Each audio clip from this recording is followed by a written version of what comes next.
جو شاید ان جنات کی ہی کچھ لگتی تھی۔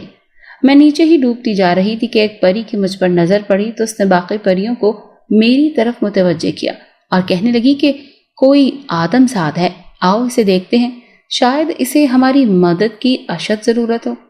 بہت ہی خوبصورت سی پریاں میری طرف آ رہی تھی اور کہنے لگی کہ یہ تو کوئی بہت ہی معصوم سی لڑکی ہے جس کے سر پر گہرا زخم بھی ہے۔ وہ مجھے اوپر اٹھا کر لے گئیں اور اپنے پانی میں ایک طرف کافی خشکی جگہ پر رکھ دیا۔ وہاں پر انہوں نے مجھے لٹایا اور میرے ماتھے پر اور پچھلی طرف مرہم لگائی۔ وہ واقعی کوئی جادوئی مرہم تھی کہ فوراً ہی میرے ماتھے اور پچھلی طرف سکون آ گیا۔ میں اٹھ کر بیٹھنے لگی تو وہ پریاں کہنے لگیں کہ یہاں پر کیسے آئی ہو؟ اپنی مسیحا سمجھ کر میں نے ان کو ساری بات بتا دی اور یہ بھی کہا کہ اگر آپ نے بھی مجھ سے کوئی غلط کام کروانا ہے تو بے شک مجھے اپنے ہاتھوں سے مار ڈالیں، لیکن میں کوئی بھی غلط کام نہیں کروں گی۔ اس پہ وہ دونوں ہی مسکرانے لگیں اور کہنے لگیں ہم کیسی پریاں ہیں، اس بات کا اندازہ آپ کو ابھی کچھ ہی دیر میں ہو جائے گا۔ اس دوران ہی عشاء کی اذان ہو گئی اور ساری پریاں، شہزادے اور جنات وضو کرنے میں مشغول ہو گئے۔ میں نے اللہ کا شکر ادا کیا کہ یہ سب کے سب مسلمان ہیں۔ میں نے بھی وضو کیا اور اللہ سے رو رو کر مدد مانگی، نماز پڑھی اور ساتھ میں ہی کافی دیر تک ایک ہی حالت میں بیٹھی رہی۔ پھر ان تمام مخلوق نے قرآن پاک کی تلاوت کی اور کہا کہ یہی تو نجات کا واحد ذریعہ ہے۔ میں نے بھی تلاوت کی اور ساتھ ہی بہت رو رو کر دعائیں مانگی اور اپنی خطاؤں پر بے حد شرمندہ ہونے کی وجہ سے اپنے رب سے ہی نظریں نہیں ملا پا رہی تھی۔ ہم سب جب اس کام سے فارغ ہوئے تو ان اچھی پریوں نے مجھے کھانے کو بہترین پھل دیے اور کہا کہ ہمارے ہاں اناج نہیں ہوتا، بس یہ پھل ہوتے ہیں اور ساتھ میں دودھ ہوتا ہے وافر مقدار میں۔ میں نے سب کچھ کھا پی کر اللہ کا لاکھ لاکھ شکر ادا کیا۔ پھر رات ہو گئی اور سب سو گئے۔ رات کا نہ جانے کون سا پہر تھا کہ پانی میں جل تھل ہونے لگی، سارا پانی حرکت میں آ گیا۔ میں اتنی گہری نیند میں سو رہی تھی کہ مجھے کچھ خبر ہی نہ ہوئی، لیکن جب مجھے ہوش آئی تو میرے چاروں طرف ایک حفاظتی حصار بنا ہوا تھا جس میں میں لیٹی ہوئی تھی۔ مجھے لگا کہ میں یہاں بھی قید میں آ چکی ہوں۔ 4 جنات میری حفاظت پر مامور تھے۔ یہ مجھے عجیب لگا، لیکن کیا پتا میں ان چاروں کی قید میں ہوں۔ یہی سوچ کر میں انگ انگ میں درد کی لہریں اٹھنے لگی۔ میں ایک دفعہ پھر سے کسی مصیبت میں پڑنے والی تھی۔ میں فوراً اٹھ کر بیٹھ گئی اور چاروں طرف شدید خوف سے دیکھنے لگی۔ لیکن یہ کیا وہی جنزادہ ہے؟ جیسے ہی میری طرف بڑھا تو ان 4 جنات میں سے ایک آگے بڑھا اور اس نے جنزادے پر حملہ کر دیا۔ بس اس کے خون نکلنے کی دیر تھی کہ سارے سمندر میں ہلچل مچ گئی اور بہت سارے رسائی جنزادے اوپر سے اتر کر نیچے آئے، اور یہ مسلمان جنزادے بھی پوری مستعدی اور ایمان کے ساتھ جذبات سے سرشار ہو کر ان سے لڑنے میں مگن تھے۔ عیسائی جنزادوں کو شدید نقصان پہنچ رہا تھا کیونکہ وہ بالکل بھی اس انداز سے نہیں لڑ رہے تھے جیسا کہ لڑنے کا حق تھا۔ جب بہت سارے عیسائی جنزادے مارے گئے تو ایک دم سے اوپر سے جنات آنا بند ہو گئے۔ اب یہ پانی والی مخلوق سمجھ چکی تھی کہ وہ جنات کسی بھی بہت ہی بڑے منصوبے کے تحت حملہ کریں گے، اسی لیے انہوں نے بھی مزید منصوبہ بندی کرنی شروع کر دی اور ساتھ ہی مجھے بھی حوصلہ دے رہے تھے۔ اچھی پریاں تو ہم انسانوں کی بستی میں نکل گئیں اور ساتھ میں ہی مجھے بھی لے گئیں۔ وہ انسانوں کی چھپ چھپ کر مدد کرتی رہی اور اکثر مقامات پر میری طرف سے مدد کرتی رہی کہ گویا میں سب کی مدد کر رہی ہوں۔ میرے دل کو بڑا ہی سکون مل رہا تھا۔ پری نے مجھ سے کہا کہ یہ ایک خاص حصار ہے، اس سے باہر بالکل بھی نہیں نکلنا ورنہ پھر بہت بڑی مشکل میں پھنس جاؤ گی۔ میں اسی حصار میں تھی کہ اچانک مجھے ایک جانی پہچانی سی صورت نظر آئی اور میں نے اسے بڑے غور سے دیکھنا شروع کر دیا۔ اس شخص کے بال بہت ہی اڑے ہوئے تھے اور کپڑے بھی بے انتہا گرد آلود، اور ایسے لگتا تھا جیسے کئی دنوں سے کھانا نہیں کھایا۔ میرے دل کو بڑی تکلیف ہوئی۔ لباس بھی جگہ جگہ سے پھٹا ہوا تھا۔ وہ شخص بار بار آسمان کی طرف دیکھتا اور پھر ہاتھ جوڑ کر معافیاں مانگتا تھا۔ میں بس غور سے دیکھتی ہی رہی کہ اچانک ایک لڑکا اس شخص کے پاس آیا اور ارد گرد دیکھتے ہوئے اس شخص کو کپڑوں سے پکڑ کر کھینچنے لگا۔ وہ شخص اس کے ساتھ نہیں جانا چاہتا تھا، لیکن وہ لڑکا لے جانے پر بضد تھا۔ میرے ذہن کو کرنٹ لگا جب میں نے ان دونوں کو پہلے سے زیادہ توجہ سے دیکھا تو میرے پیروں تلے سے زمین ہی نکل گئی، کیونکہ وہ ایک شخص میرا باپ اور وہ کھینچ کر لے کے جانے والا میرا ہی بھائی تھا۔ میں نہیں رہ سکی اور تیزی سے اس گھر کی طرف بڑھنے لگی۔ میں حصار میں سے باہر نکل آئی تھی اور جو ہی میں حصار میں سے باہر نکلی تو ایک بے حد طاقتور جنزادہ آیا اور مجھے اپنا قبضے میں کرتے ہوئے اپنے ساتھ لے گیا۔ دونوں پریاں افسوس سے ہاتھ ملتی رہ گئیں کیونکہ ان کی طاقت اس جن کے مقابلہ کرنے کے لیے کافی نہیں تھی۔ میں اب کی دفعہ اس باغ میں نہیں بلکہ کسی غار میں لے جائی گئی۔ اس غار میں مجھے بند کر دیا گیا اور میرے سر پر کوئی ایسی چیز ماری گئی کہ میں بہت سارے دن بے ہوش رہی۔ جب مجھے ہوش آیا تو کافی حد تک چیزوں کو پہچاننے کی کوشش کر رہی تھی، لیکن میری پہچان میں کچھ بھی نہیں آ رہا تھا۔ مجھے لگتا تھا میں اغوا کر لی گئی ہوں، اسی لیے میں یہیں پہ ہوں۔ کافی سارے دن گزر گئے تو مجھے کچھ یاد آنے لگا کہ میں کہاں تھی، کیسے کیسے ان پریوں کے پاس گئی، اور پھر میرے ابا کی وہ ساری حالت میری آنکھوں کے سامنے گھومنے لگی۔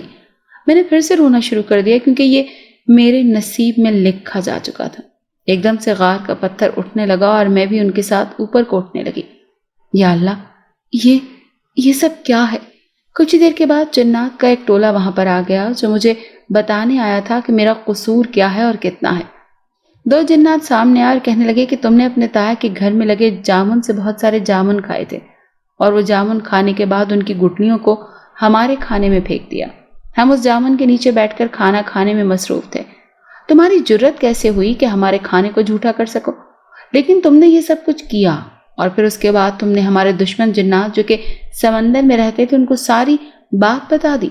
ارے اب تم بھگتو اور پوری زندگی اسی غار میں گزارو گی۔ مجھے معاف کر دو، میں یہ سب کچھ آئندہ نہیں کروں گی۔ میں نے ان جنات کے سامنے ہاتھ جوڑ دیے۔ معاف کر دیں؟ کیسے معاف کر دیں؟ تمہاری وجہ سے ہمارے خاندان کا ایک جن موت کی وادی میں چلا گیا۔ یہ سب کچھ تم نے کیا ہے، اسی لیے کسی بھی قسم کی کوئی جھوٹ یا رعایت تمہیں نہیں دی جائے گی۔ تم یہیں پر رہو گی اور اپنی باقی ماندہ زندگی یہیں پر گزارو گی۔ میں روتی رہی کیونکہ میں ایک دفعہ تو اس جہنم سے نکل گئی تھی، لیکن اب نہیں لگتا کہ کبھی دوبارہ نکل پاؤں گی۔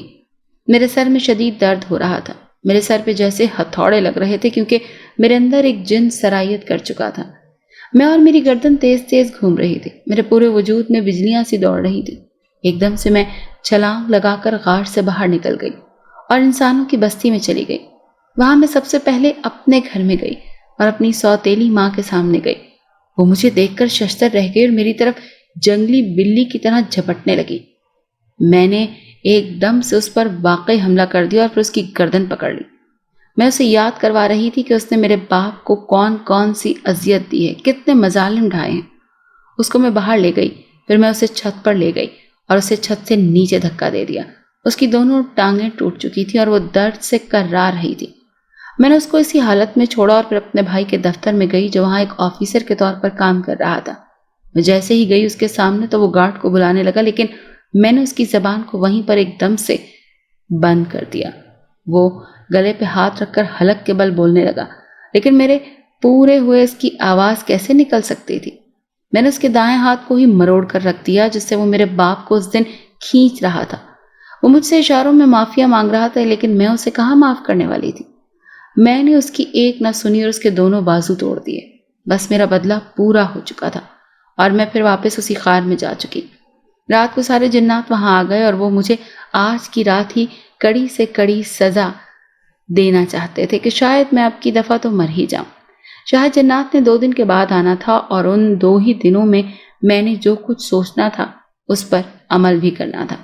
میں غار میں کچھ ہی دیر کے بعد سو گئی، جیسے میرے سر میں شدید درد تھا۔ میرا سر درد سے پھٹ رہا تھا۔ شاید کوئی خواب آ جائے یا پھر حقیقت کی ایک سفید پوش لباس میں ملبوس ایک عورت میرے پاس آئی اور کہنے لگی کہ جب تم بہت چھوٹی تھی تو تم پارا پڑھنے سے پہلے ہمیشہ طاؤس پڑھا کرتی تھی، اور پھر اس طاؤس کی بدولت کبھی بھی شیطان تمہارے قریب نہیں آ سکتا تھا۔ یاد آیا کچھ؟ وہ شفیق سی عورت میرے ماتھے پر بوسہ دے رہی تھی اور کہہ رہی تھی کہ سعدیہ یاد کرو۔ میں کچھ سمجھی اور کچھ نہ سمجھی کے عالم اس عورت کو دیکھے جا رہی تھی۔ وہ عورت کوئی اور نہیں، میری ماں تھی۔ میں نے ان کے دونوں ہاتھوں کو پکڑ کر اسے چوما اور ساتھ ہی شدت سے رونے لگی کیونکہ میں کس قدر مصیبتوں اور پریشانیوں میں گھر چکی تھی۔ میری آزمائش ہی ختم ہونے کا نام نہیں لے رہی تھی۔ امی مجھے یہاں سے لے جائیں، امی میں یہاں بہت اکیلی رہ گئی ہوں، میرے پاس کوئی بھی نہیں ہے۔ میں جب یہ بات کر رہی تھی تو امی کہنے لگی جن کے پاس کوئی نہیں ہوتا ان کے پاس ان کا رب ضرور ہوتا ہے، اسی لیے تمہیں گھبرانے کی کوئی ضرورت نہیں ہے۔ تم اپنے رب سے مدد مانگو، بے شک وہ بخشنے والا مہربان ہے کہ ایک دفعہ اس سے مانگ کر تو دیکھو، اگر وہ نہ دے تو مجھ سے کہنا۔ میں پھر بھی روتی رہی کیونکہ میری ماں تو میرے پاس نہیں تھی۔ امی نے مجھے ساری صورتیں یاد کروا دیں اور کہا کہ یہ ساری صورتیں ہر وقت پڑھتی رہا کرو کیونکہ یہی واحد نجات کا ذریعہ ہیں۔ میں نے ساری صورتیں زبانی یاد کر لی اور پھر اس کے بعد امی دور جانے لگی۔ میں ان کے پیچھے پیچھے بھاگ رہی تھی، ان کو آوازیں دے رہی تھی کہ وہ کسی طرح میرے پاس واپس آ جائیں یا پھر مجھے ہی اپنے پاس واپس بلوا لیں، لیکن مجھے فی الحال کوئی بھی صورتحال پوری ہوتی نظر نہیں آ رہی تھی۔ میں روتی رہی اور یوں 2 دن گزر گئے۔ شاہ جنات ایک شام کو آ گیا، اس کے ساتھ جنات کی ایک بڑی فوج تھی۔ جب وہ غار میں داخل ہوا تو پورے غار میں دھواں پھیل گیا اور ساتھ ہی کالے بادل برسنے لگے۔ میں نے اسی لمحے اللہ سے خاص دعا کی اور کہا کہ مجھے اس عذاب سے نجات دے دیجیے، کیونکہ میں اتنی ہی آزمائش کو سہنے کے قابل ہوں۔ جب وہ جنات میرے سامنے آئے اور میری گردن اڑا دینے کا فیصلہ ہوا تو میں نے آیت الکرسی پڑھنا شروع کر دی اور ساتھ ہی ساتھ صورتیں جو بھی امی نے یاد کروائی تھی وہ پڑھنی شروع کر دی۔ وہ تمام جنات کچھ نرم پڑ گئے اور ساتھ ہی میرے مزید حوصلے بلند ہو گئے۔ میں نے بنا ڈرے اور ہمت ہارے مزید پڑھنا شروع کر دیا۔ جیسے جیسے میں تلاوت کرتی جا رہی تھی وہاں کچھ جنات نیچے بیٹھتے گئے اور کچھ جنات میری طرف بڑے غور سے دیکھنے لگے، لیکن ایک دم سے میری ماں مجھے سامنے نظر آئی۔ انہوں نے سورہ جن کی تلاوت شروع کر دی۔ سورہ جن کو جیسے ہی میں نے پڑھنا شروع کیا تو سب سے پہلے وہ شاہ جنات میری طرف مسلسل دیکھنے لگ گیا اور میرے وسط میں پہنچنے تک وہ بالکل سجدہ ریز ہو چکا تھا۔ جیسے ہی میں نے اس سورت کا اختتام کیا تو ساتھ ہی اس جن نے کلمہ پڑھ لیا۔ اس کے کلمہ پڑھتے ہی اس کے سارے جنات نے کلمہ پڑھ کر مسلمان ہونے کا ثبوت دے دیا۔ میں نے بھی بس نہیں کی بلکہ اور صورتیں پڑھتی گئی۔ میری زبان نہ جانے کیسے اس قدر شیریں ہو چکی تھی کہ اس کی مٹھاس بہت دور دور تک پھیلنے لگی اور یہاں پر موجود سارے ہی جنات مسلمان ہو گئے۔ ایک دم سے وہ غار ختم ہو گیا اور اس کی جگہ پر اس سبزے نے لے لی جو آنکھوں کو مسلسل تراوٹ بخش رہا تھا۔ میں نے اس سرسبز شاداب میدان میں سجدہ ریز ہو کر ڈھیروں شکرانے کی نوافل ادا کیے اور ساتھ ہی میں نے رو رو کر اللہ کا شکر ادا کیا جیسے اس نے مجھے اس قدر کڑی آزمائش سے باہر نکال دیا۔ میں بالکل آزاد ہو چکی تھی اور اپنے اسٹیشن کی طرف چل پڑی۔ وہ باغ بھی پھولوں میں تبدیل ہو چکا تھا جہاں پر رنگ برنگے پھول کھلے ہوئے تھے۔ میں نے جلدی سے اسٹیشن ماسٹر کے کمرے کی کنڈی کھول دی۔ وہ اندر ہی بیٹھے کسی اخبار کا مطالعہ کر رہے تھے، لیکن یہ ان کی عادت تھی کہ جیسے ہی وہ کوئی اخبار پڑھ رہے ہوتے تو پھر وہ لازمی باہر سے کنڈی لگوا دیتے کہ یہی معلوم ہو سکے کہ میں کمرے میں نہیں ہوں۔ جیسے ہی میں کمرے میں گئی تو وہ مجھے دیکھ کر یوں اچھلے گویا انہیں میں نہیں بلکہ کوئی سانپ نظر آ گیا ہے۔ میں نے انہیں تسلی دی اور کہا کہ وہ یہاں آرام سے بیٹھے اور میری ساری بات کو بڑے غور سے سنیں۔ میں نے ان کو ساری باتیں بتا دی۔ وہ حیران سے زیادہ پریشان تھے لیکن انہوں نے کہا کچھ بھی نہیں اور یہی سوچنے لگے کہ مجھے اب یہاں پہ نہیں رہنا چاہیے کہ کبھی بھی کچھ بھی ہو سکتا ہے۔ ہم لوگ انہی باتوں میں مصروف تھے کہ اچانک ہی میرے کزن داؤد وہاں پر آ گئے۔ وہ اسٹیشن ماسٹر کو بھی جانتے تھے۔ دراصل جب میں وہاں پر داخل ہوئی تھی تو ماسٹر جی نے داؤد کو کہیں میسج کر دیا تھا۔ میں انہیں یوں اچانک اپنے سامنے دیکھا تو اچھل پڑی، لیکن انہوں نے مجھ سے معافی مانگی اور کہا کہ وہ مجھے لینے کے لیے آئے ہیں، لیکن میں نے یہ بھی کہا کہ میں اپنے ابا جی کو اپنے ساتھ رکھوں گی۔ اگر اسے یہ بات قبول ہے تو پھر میں اس سے شادی کرنے کے لیے تیار ہوں۔ اسے بھلا کیا اعتراض ہو سکتا تھا؟ وہ ہنسی خوشی مان گیا۔ میں تو خوشی سے نہال ہی ہو گئی۔ میں نے اپنے کمرے میں سے کتابیں لی اور داؤد کے ساتھ ان کی گاڑی میں آ کر بیٹھ گئی۔ ہم ایک نئی منزل کی طرف رواں دواں تھے جہاں صرف خوشیاں ہی ہمارا مقدر تھی۔ اگر آپ کو یہ کہانی اچھی لگی ہے تو اسے لائک کیجیے اور ہمارے چینل کہانی محل کو سبسکرائب کیجیے۔ اور ہاں، اگر آپ کے کسی دوست، رشتہ دار یا بہن کے ساتھ خدا نخواستہ اس طرح کا کوئی بھی واقعہ پیش آیا ہے تو ہمیں کامنٹ سیکشن میں اس کے بارے میں ضرور بتائیے۔